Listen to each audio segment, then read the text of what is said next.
Welcome to the fourth in the series of Norton Lectures delivered by the remarkable Herbie Hancock. I'm Kay Chalamet. I'm professor of music and professor of African and African American studies. I am honored to offer this introduction. This afternoon, we follow Mr. Hancock into realms of innovation and new technologies. Who knows where he will take us? I was impressed by Mr. Hancock's last lecture, by his technological prowess, this one-time electrical engineering major at Grinnell College. He had extricated himself from an unexpected incoming call on the iPhone with which he was cueing his video clips and teleprompter. Clearly, he can solve any technological problem. For a primer on Herbie Hancock's musical innovations, both acoustic and technological, one can learn a great deal from his 2013 Complete Columbia album collection. This recent compilation contains remasters of 31 Hancock albums released between 1972 and 1988, 8 of which are now available in the United States for the first time. Although all of Herbie Hancock's career has been characterized by a remarkable degree of innovation, this complete set of recordings from the 70s and 80s inspires awe in its testimony to the breadth and depth of Herbie Hancock's accomplishments. His deep engagement with emerging electronic media and his invention of novel musical processes. Following his first use of an early synthesizer in his 1972 album, Crossings, Mr. Hancock continued to dazzle listeners with revelatory musical and technological moves. From his widely acclaimed 1973 album, Headhunters, forward, his music offers a wealth of sonic possibilities, uniting a heterogeneous and ever-changing array of jazz styles, from fusion to funk, to disco. One can chart a genealogy of electronically generated sound through Herbie Hancock's engagement with and transformation of these resources in his rich musical imagination. Indeed, so complex is Hancock's interaction with rapidly changing sound and recording technologies that the editors of the 2013 collected edition of his work had to include what is called an electronic instrument glossary. Yet throughout his career, Herbie Hancock has always held close the acoustic instruments that from the beginning fed his art, as one can hear through a rare solo album, The Piano, in 1978, or his first vocal album, Sunlight, that same year. At the same time, Hancock has embraced world music, especially that of Africa, drawing on rich polyphonies of Central African vocal music in Headhunter, and collaborating in 1984 with a Gambian harp lute virtuoso in both Sound System and Village Life. There is no time here to do justice to Mr. Hancock's creative work across boundaries of new media technologies. For instance, his acclaimed 1984 music video, Rocket, or his film scores, such as Round Midnight, for which Mr. Hancock received an Academy Award for Best Original Score. During his second lecture, Herbie Hancock remarked, and I quote him, that music in general, and jazz in particular, has always reflected its time, end quote. It seems to me that Herbie Hancock has always been well ahead of his time, which has rendered both the man and his music a creative model for so many. Herbie Hancock is an explorer who has, as he has already told us in an earlier lecture, an affection for the unknown. This afternoon, we are privileged to embark on Set 4, titled Innovation and New Technologies, with our masterful guide. Please join me in welcoming Herbie Hancock to the podium.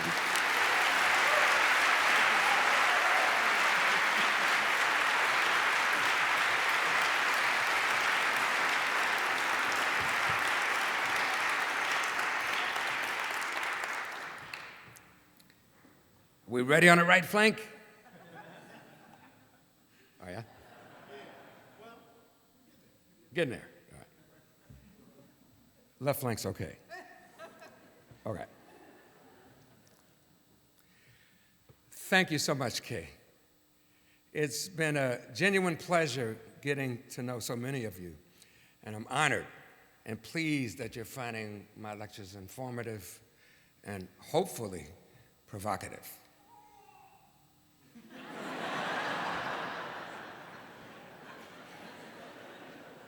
That's a good sign.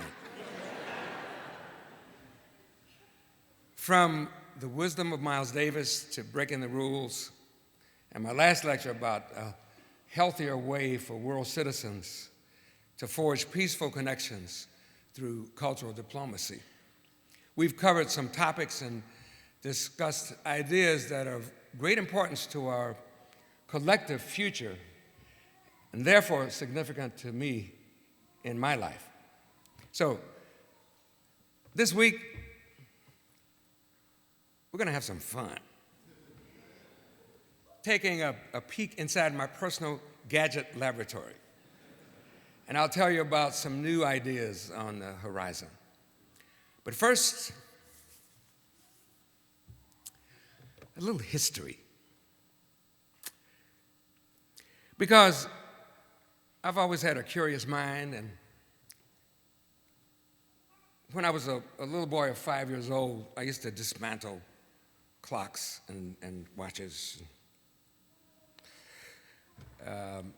wondering how objects worked.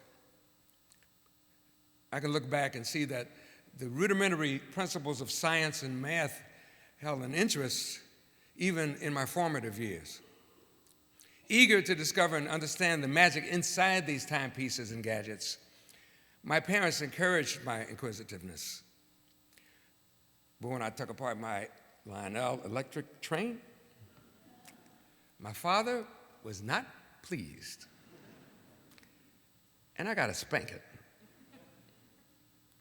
Well, that was back in the late 1940s when this was accepted as a proper way to discipline children. Spare the rod and spoil the child. Or, when your father gets home, were very popular sentiments. But although I know now this isn't the best way to teach a lesson, it didn't deter my innate curiosity one iota. As some of you learned in my first lecture, I began playing classical piano when I was 7, and by the time I was 14, my interest in jazz was aroused. Entering Grinnell College, 2 years later, practical sense dictated I should select electrical engineering as my major field of study, because I knew I could get a job that way. But in my sophomore year, after some soul-searching and exhaustive work putting together a jazz concert with an accompanying 16-piece big band, I changed my major to music and graduated with a degree in music composition. My passion for jazz overrode all practicality. And looking back, I think I made the right choice. To bring the musical world to my ears, I voraciously listened to 78 and 30, 33 and a third and 45 RPM records and technological innovations that had their roots in 1857 with a phonautograph invented by Frenchman Edouard Léon Scott de Montainville, followed by Thomas Edison's phonograph of 1877. With the invention of vinyl LPs in the late 1940s, music soon filled the homes and businesses of people around the world.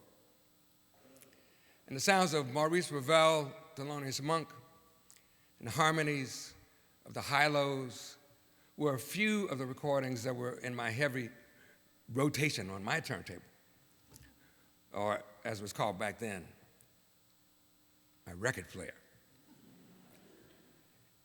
never having totally abandoned my fascination with science, when synthesizers came on the scene, I was finally able to see a pathway for combining my two interests of music and science. And I became a practitioner of linking these two fields together before it was fashionable. Synthesizers use electronics to create a new sound universe comprised of space-age, cutting-edge tones and effects, as well as replications of acoustic instruments. 5 years before synthesizers became a part of my rig, I was initiated into electronic instruments by Miles Davis. And I learned a lot about electronic and contemporary classical music from Boston-born Tony Williams, 17 years old at the time, who was Miles's drummer. Tony turned me on to composers like Karlheinz Stockhausen, John Cage, Elliott Carter, Arnold Schoenberg, Steve Reich, Philip Glass, and Milton Babbitt, to name a few. At one point, I took great pride in being a jazz snob.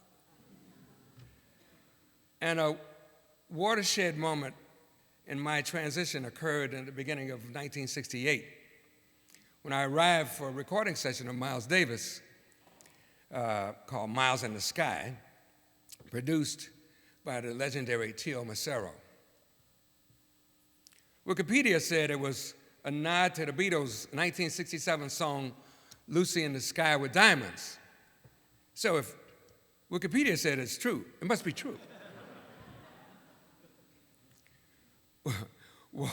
Walking into the studio with the other musicians, Wayne Shorter, Tony Williams, and Ron Carter, I looked around and there was no piano there. So I asked Miles, "What do you want me to play?" And Miles pointed to a far corner in the back of the room and said, "Play that." It was a Fender Rhodes, an electronic piano invented during World War II by Harold Rhodes. Interestingly, the original model was made out of airplane parts and was used therapeutically with recovering soldiers. Previously to this encounter, everyone who mentioned this instrument to me or knew something about it had made disparaging remarks and negative comments, often describing it as a funny-sounding toy piano. The rumor maintained it blasphemous to compare it to an acoustic piano. And so I fell into that line of thinking. I hadn't even heard or played one before. And I was thinking, play that toy? So I wheeled it around, I plugged it in, turned it on, played a few notes, played a chord. Guess what? It had a really nice, warm sound. I was immediately impressed with the volume control, something a piano does not have. My first thought was I could turn up the volume so that Tony Williams could keep bashing on his drums even when I was soloing. It was really cool and interesting. I noticed that when I was playing with the horns, the Rhodes actually blended better than the acoustic piano. It was almost like an intriguing combination of perhaps a French horn and a guitar.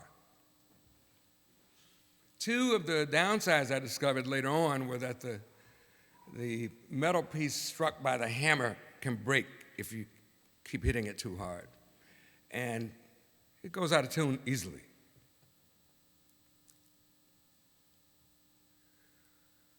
Well, I learned a critically important lesson that day in the studio.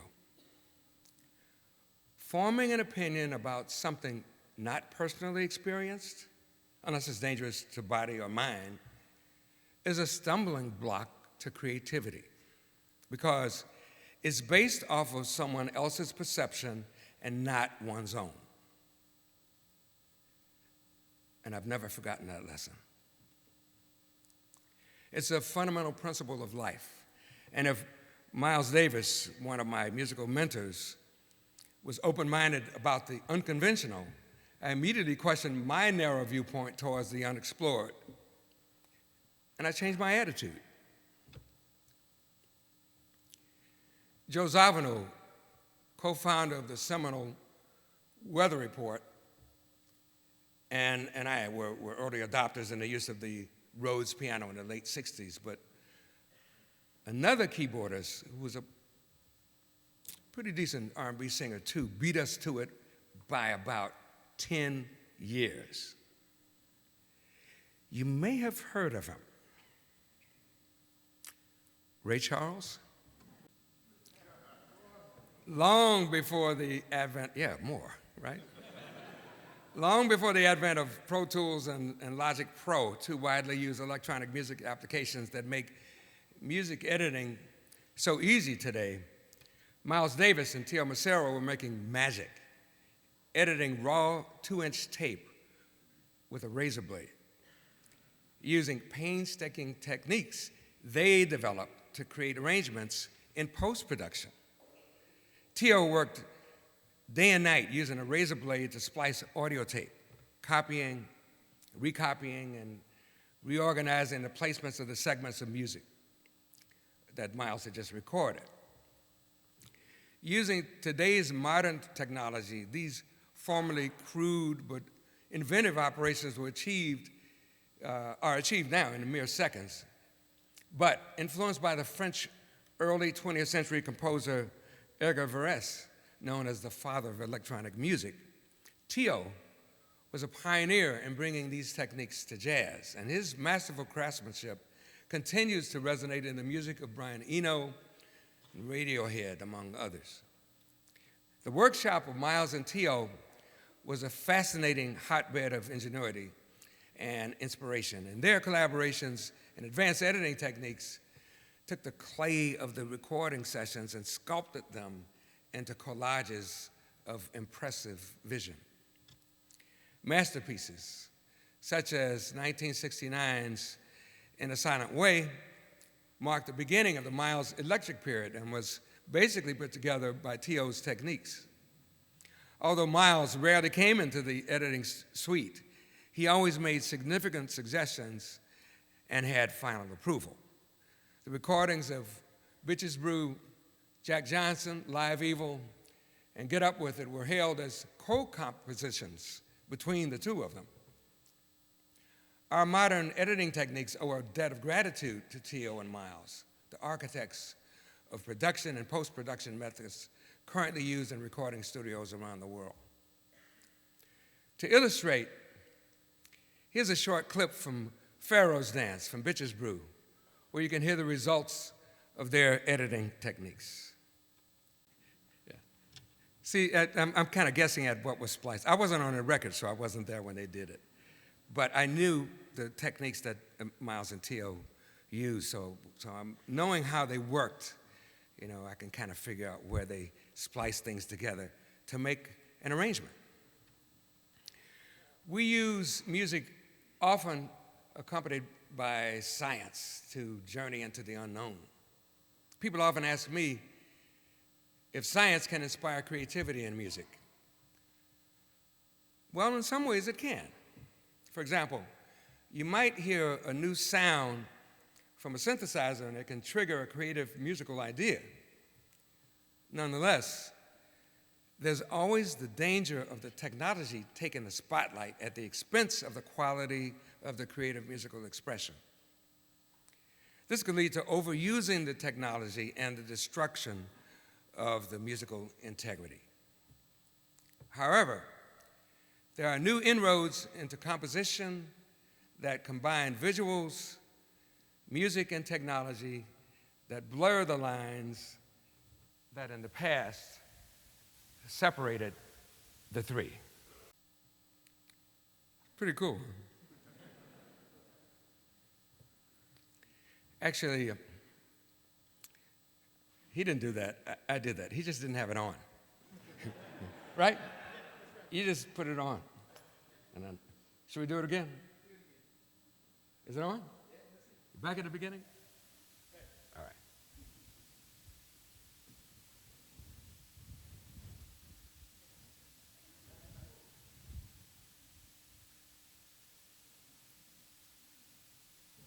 You know, you have to start it from the top, wherever that top is.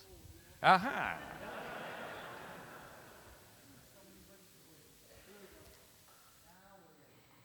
Oh, yeah? Yeah, because I'm going to, see, this is all a work in progress, and this is really brand new stuff. So I got to try one more time.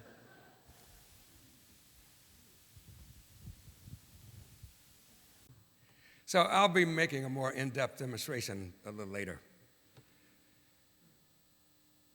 In the early 1970s, my fascination with synthesizers and audio tape editing introduced interesting possibilities into the mix when I wrote the film scores for The Spook Who Sat by the Door and Death Wish. To my knowledge, composers hadn't mixed synthesizers and orchestral instruments together for movie scores. And I was one of the earliest to explore that path. Hopefully, many of you had the opportunity to attend the screening of The Spook Who Sat by the Door last month and heard this approach. I'm going to play a video clip from Death Wish to illustrate one of my ideas about backwards playback. In that scene, Charles Bronson had gotten pretty crazy by the time this scene came along, so the music had to be pretty crazy. You know? I first recorded a rhythm pattern, spliced it out of the tape, and joined the ends together and flipped it upside down. Therefore, playing it backwards through the playhead of the tape recorder. And the final step was recording other tracks on top of the backwards track. Now, today, this process is a simple single software command, and there's the idiosyncratic sound I produced. Here's an idiosyncratic sound I produced using a razor blade and physical splicing. Actually, that was the clip. One of the instruments I used in that scene was the Rhodes, Fender Rhodes, going through an echoplex, and you heard it near the end, which is a reverberation device. In order to do that, I had to, in a way, cannibalize the Rhodes piano by finding an insertion point for adding a wah-wah pedal and echoplex. You can do that today.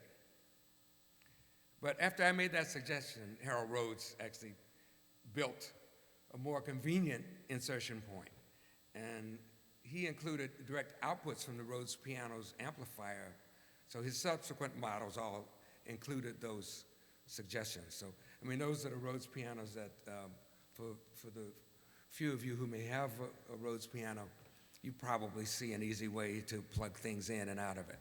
But on the original Rhodes pianos, there was no way to do that but to take the top off, pull apart some wires, and then repatch the wah-wah pedal and then repatch the echoplex, and then send it back into the amplifier of the instrument. And Harold Rhodes thought I was crazy when I did that to his piano. And that's when I suggested, hey, why don't you put insertion points outside so I don't have to cannibalize the piano. So years later, in 1975, I met Brian Bell. He was my sound engineer and keyboard tech, and soon became my technology collaborator. With his expertise, I was on my way to turning my entire recording studio into one giant instrument, allowing interaction among all of my favorite keyboards and devices. And there were dozens, all made by different manufacturers, including Moog, Oberheim, ARP, Sequential Circuits, EMU, Lindrum, and Korg. Now, since I only have two hands, my dream was to use one keyboard to control all of these devices, and none of the companies were willing to work with me. Tom Oberheim told me he would void my warranty if I tried such a project. And Bob Moog's reply was to buy more Moogs.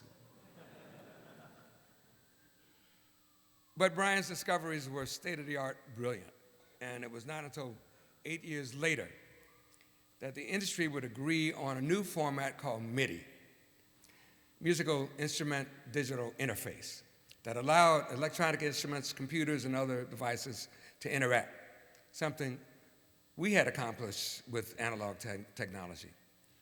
And Brian was a founding father of fusing personal computers and networks into music. And our relationship resulted in innovations that simulated and encouraged a music revolution. Aside from inventing a system to power and control my instruments with one unit, allowing me to make musical changes on the entire bank of synthesizers, we first built a master clock, a 4-channel clock dividing system, which was replaced 2 years later by a commercial product called Dr. Click, invented by Dan Garfield. Our clock enabled the interconnection of multiple hardware sequencers for master syncing, something no one had been able to accomplish. The years with Brian Bell were illuminating. Our other design inventions included my first portable, custom-made, highly modified mini-Moog, the first vocoder for live lead vocals, the first digital patch bay for music, the first SMPTE reader for digital keyboards, the first wireless vocal microphone refitted from one used by helicopter pilots, the first hard disk drive on a synthesizer, and adapting guitar effects for keyboards. Brian and I were invited to Xerox PARC, Palo Alto Research Center, in 1976 by the man that I consider the father of personal computing, the visionary Alan Kay. Among other innovations, he and his team were responsible for developing the desktop metaphor and the graphical user interface, GUI. As many of you may know, Alan's work at Xerox PARC led to the Lisa and Macintosh computers. In the 1970s, he said, quote, "The best way to predict the future is to invent it." In the 1980s, he remarked, quote, "A change in perspective is worth 80 IQ points." He had a weird sense of humor, right? He still has a weird sense of humor. His knowledge and energy were transcendent and inspirational. And as we walked away from that meeting, I knew that this technological invention was going to not only change the course of music, but revolutionize the world. I believed the personal computer had the capability to break down barriers and expose opportunities by using a universal language similar to the function of jazz in the early days of cultural diplomacy. Through Brian's influence, I purchased my first computer in 1979.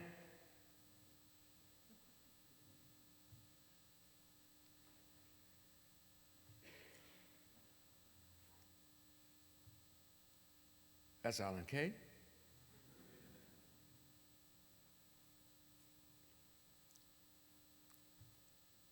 And that's my first computer. An Apple II Plus with 48 kilobytes of RAM.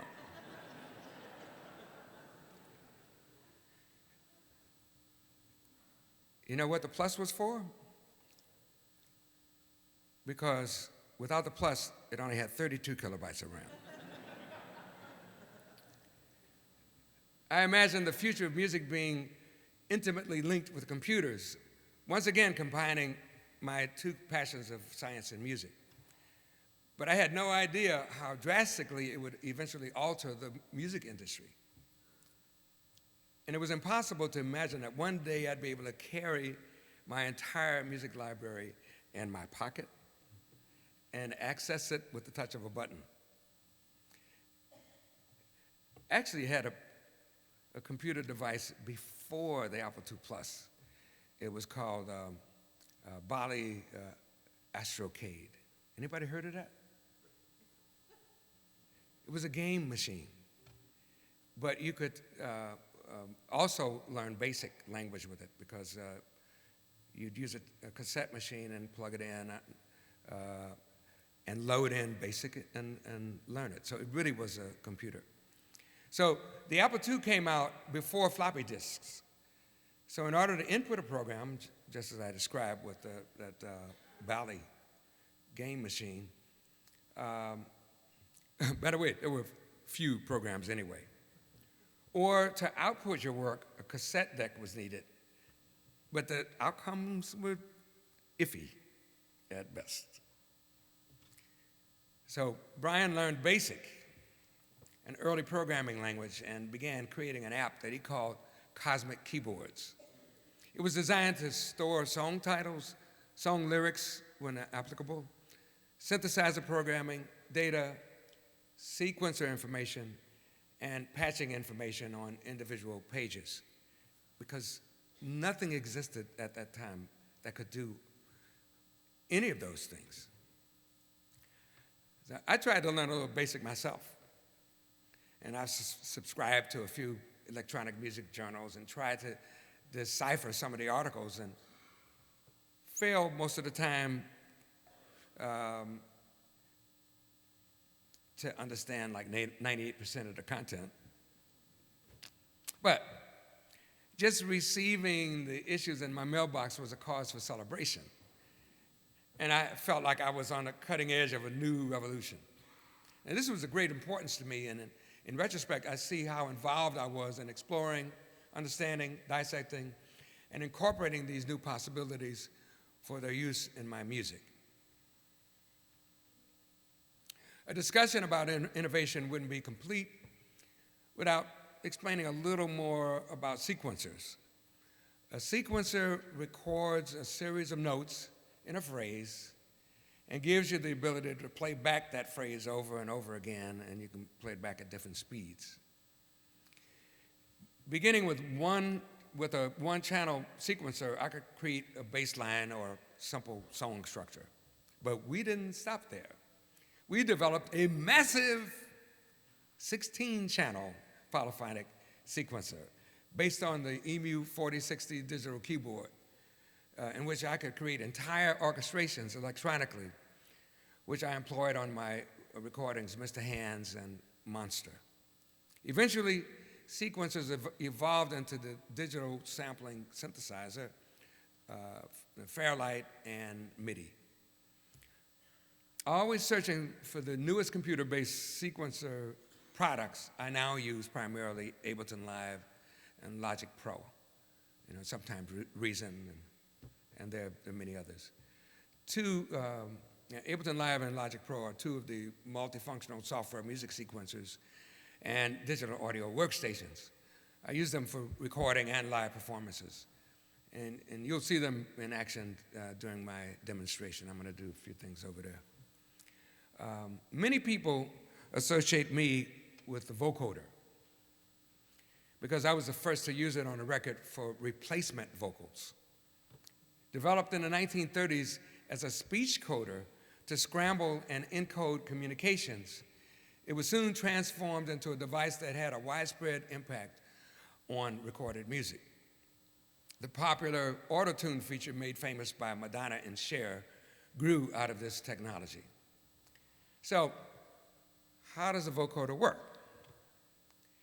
It replaces your voice with a sound that's input into the vocoder. The pitch is controlled by that sound, and it analyzes your voice and looks for similar vocal components in the replacement sound. When I use it with a synthesizer, my voice is completely replaced by the synthesizer sound I choose. The pitch is controlled by the synthesizer, and the vocoder analyzes my voice and looks for similar components in the synthesizer sound. Consequently, I can use it for singing. When it was time to make my recording Sunlight, the vocoder was a feature for lead vocals and became a permanent part of my rig along with a wide assortment of keyboards.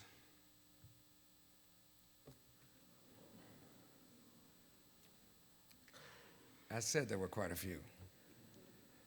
I was the first musician to use this vocoder as a complete replacement for the human voice, but getting to that point took extensive trial and error with modifications made to the mini-moog, to the vocoder, and sound modification devices plugged into the microphone.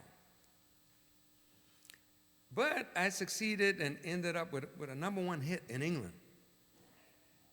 And not a soul could tell that it was a replacement for my real voice. I got a little clip, and let me know what you think. Not one bit of it was my voice, except I had to make a sound that went into the vocoder, and it analyzed my voice, and what you heard was the components that the vocoder thought it could find in the synthesizer sound, and that's what you got.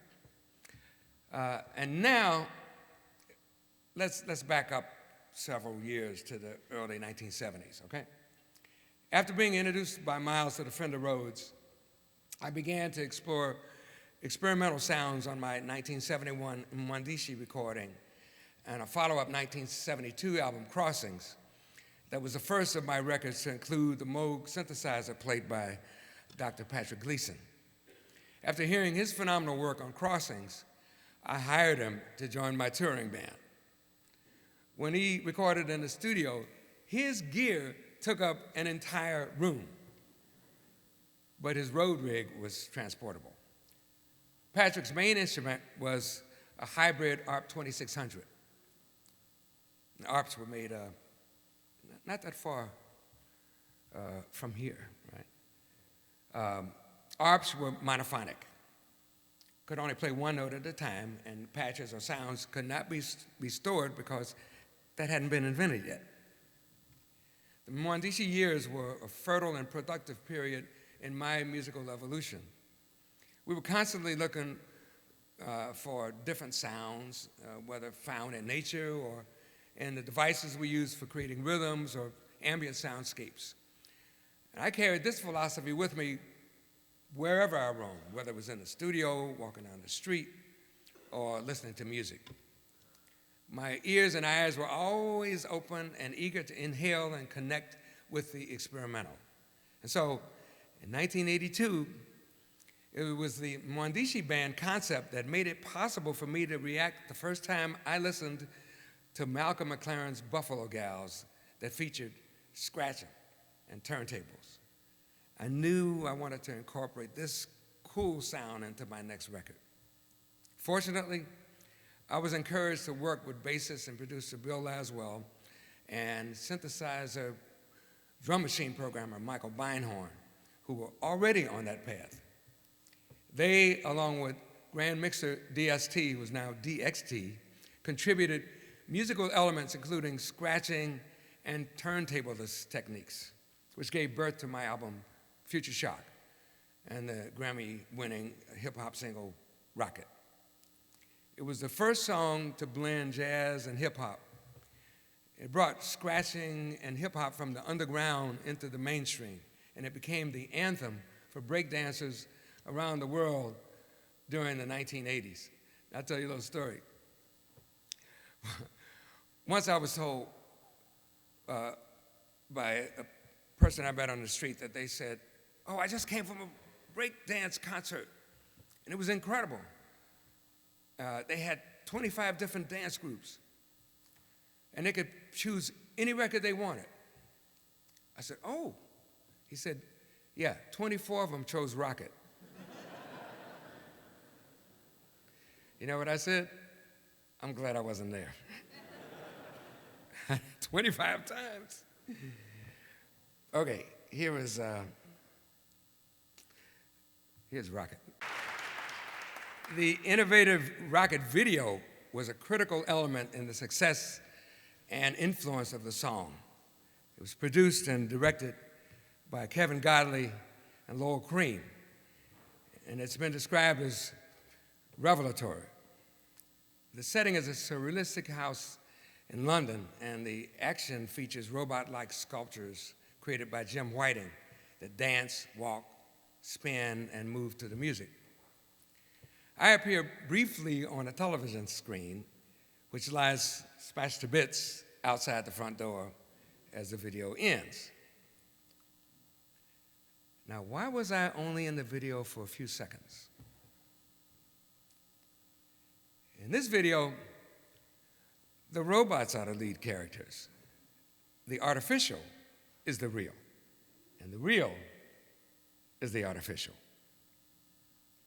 The real robots were skeptical about the artificial human seen only on the TV, who gets thrown into the trash at the end. Kids watching too much TV. Which also, by the way, solved a suspicion that MTV was not likely to show a video featuring a black artist, because at the time, only 1 or 2 videos by black artists had been shown on MTV. Now, I know that sounds outrageous today. Keeping me out of the video, by the way, was a solution to take the race card out of the equation. But the rest is history. Along with Michael Jackson, Prince, and Eddie Grant, who sang Electric Avenue, we were the first black artists to get significant coverage on the network, but obviously not the last. Godley and Cream were the first video artists to scratch with videotape. I don't know if you noticed, the woman, the mother, I guess, who was walking, she would go back and forth. By physically moving the videotape back and forth over the playback head, which was similar to my explorations with audio tape years before. That's how they did it. Now, I love working with fearless people, the rule breakers, those intrepid souls who are game to pilot the experimental, the untried. He knows exactly what I'm talking about, because he's one of those, right? By developing a cutting-edge way of making art and introducing original approaches to the artistic process that are stepping stones to even greater resourcefulness. As you can see, I've brought along my current rig, and I'd like to demonstrate a few things for you. So here we go.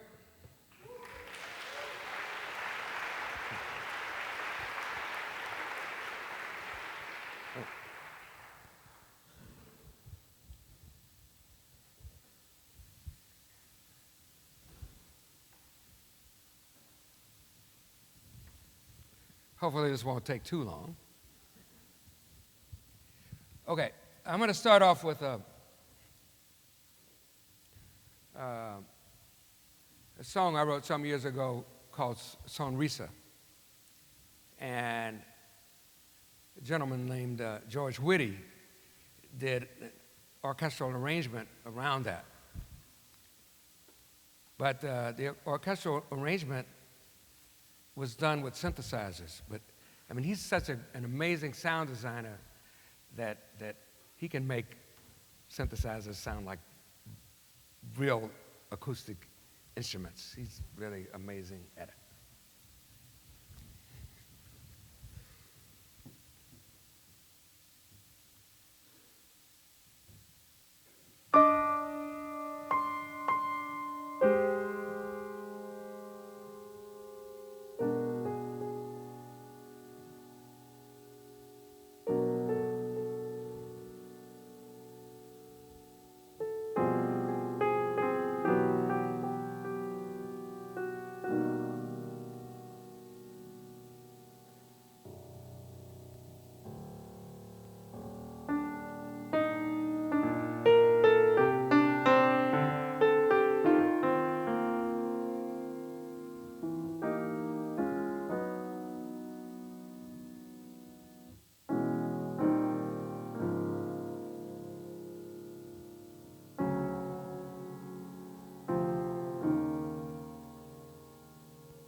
Oops.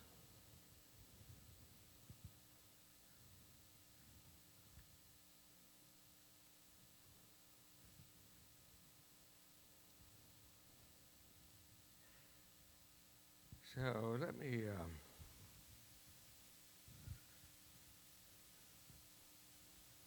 turn this on.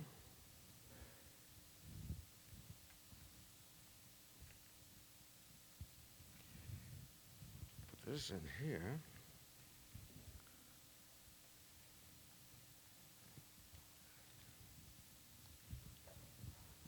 And all right, that's right.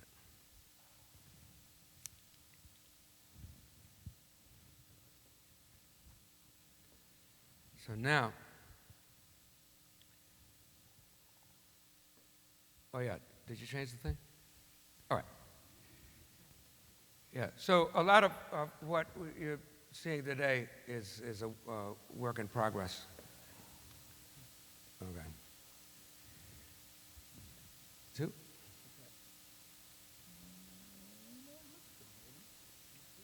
That looks like the right thing. Okay. So, one thing I have to do here is to fix this. Can you do it from here, or here doesn't make any difference? All right. I have to clear the last thing out that we just did. You thought I was joking when I said I'd take you into my gadget lab. No, I'm serious. We talk to ourselves a lot, yeah. Right? I think we have a lot of scientists and musicians out there that probably do the same thing. You talk to yourselves, right? Yeah. Especially in front of a computer. You know? Okay. Hopefully, we're in good shape now. Okay. So,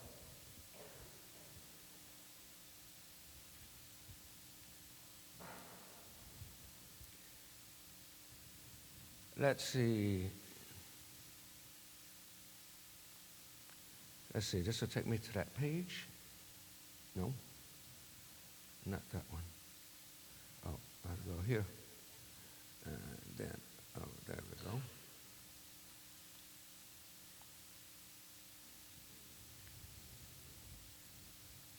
So this is my natural voice, right? Okay. So turn off this mic right now.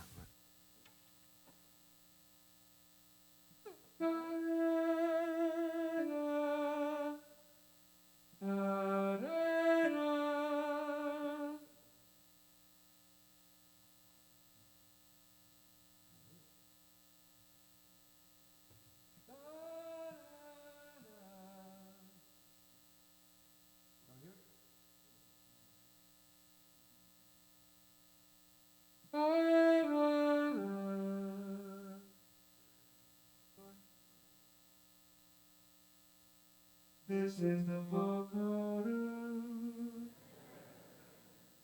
This is the vocoder.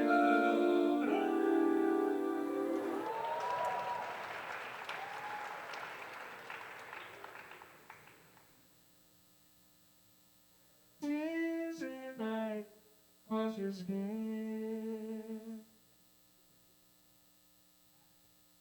Little girl, all afraid.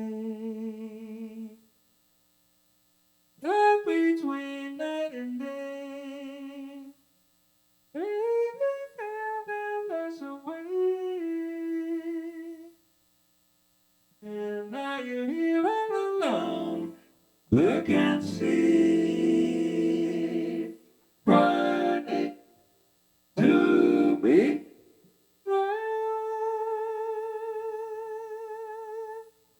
Running to me. Just come running to me. Running, running, baby, found I lost the way.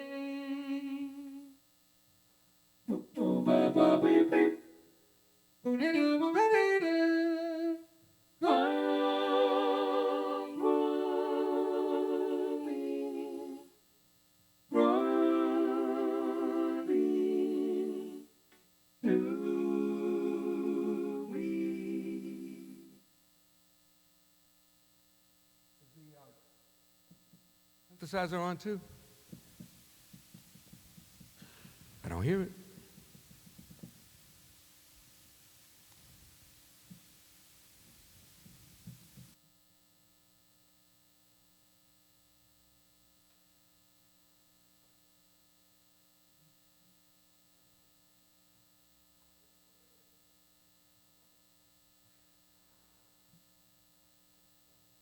Love running, running to me with other song. You've never heard of love with other voice. You never loved enough.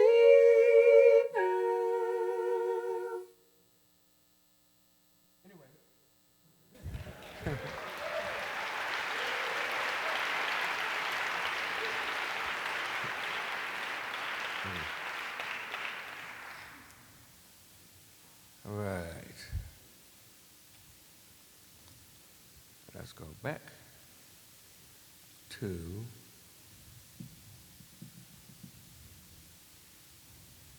I'm not hearing the synthesizer. Hmm?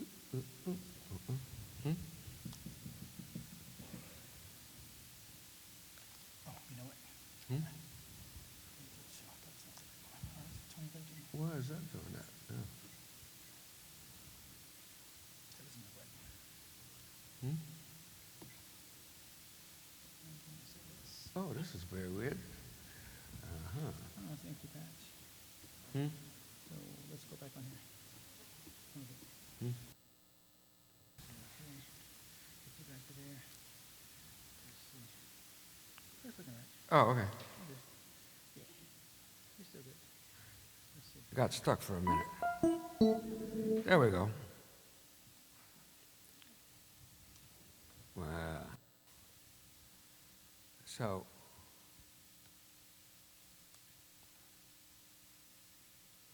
what I was trying to do before, okay.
Thank you very much. I mean, there were a lot of other things I wanted to show you, but like I said, it's a work in progress, and a lot of much of this is not done yet. It's still in the cooker, formulating. I mean, some of the visual things. I mean, it's definitely not in beta. It probably isn't even alpha yet. But, so it's a little bit iffy. But, you know, I don't mind trying things. I mean, we're all human beings, right? You know? Yeah.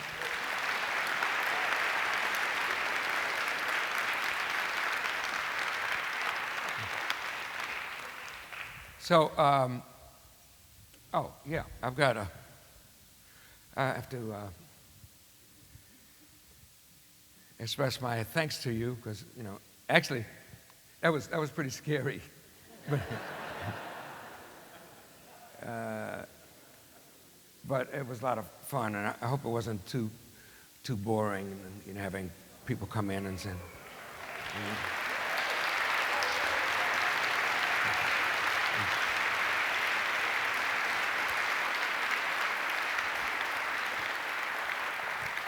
So I hope you enjoyed hearing and learning about how I'm able to blend my two passions of science and music. And I want to thank you for joining me this afternoon. It's been a privilege and a pleasure to introduce you to some of the people who inspired me along the way and to share a few of the innovations that have hopefully inspired others to explore, investigate, and navigate new frontiers. Thank you.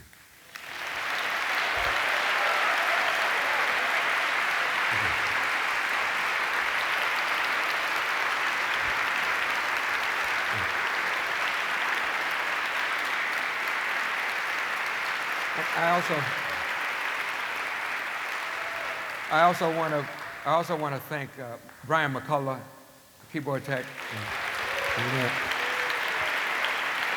Yeah.